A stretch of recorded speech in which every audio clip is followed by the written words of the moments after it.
నా పేరు కర్రాజయ్యమ్మ. ఎస్పీఎస్ఆర్ నెల్లూరు జిల్లా జలదంకి మండలం జలదంకి పిఎస్సీలో పనిచేస్తున్నాను.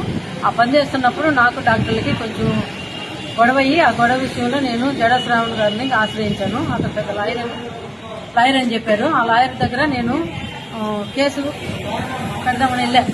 ఎందుకంటే ఎస్సీ అట్రాసిటీ కేసు కూడా కాలేదు కాబట్టి శ్రావణ్ గారు ఏదో గొప్పగా చెప్తున్నారు కాబట్టి ఆ శ్రావణ్ గారి దగ్గర ఆశ్రయించి ఏమైనా న్యాయం చేస్తాడేమోనని ఇక్కడ గాంధీనగర్లో ఉన్నటువంటి విజయవాడలో ఆఫీస్కి వచ్చి నేను కంప్లైంట్ ఇచ్చాను. కంప్లైంట్ ఇస్తామా ఇది కేసు అవుద్ది అని అన్నారు. కానీ కేసు అవుద్ది అన్నప్పుడు ఎస్సీ ఎస్టీ వాళ్ళకి మాత్రం ఒక పేమెంట్ అది 50,000 తక్కువ తీసుకొని అన్నాడు. తర్వాత అదర్ క్యాస్ట్లకు అయితే ₹1,00,000 అని చెప్పారు. సరే సార్ ప్రస్తుతానికి నేను ఒక 10,000 తెచ్చుకున్నాను, 10,000 తీసుకోండి, తర్వాత నేను మిగతా 40,000 ఇంటికెళ్ళి ఫోన్ పే చేస్తానంటే అసలేం ససేమిలో ఒప్పుకోకుండా 50,000 వేసిన దాకా నేను కేసు టేకప్ చేయను అన్నారు.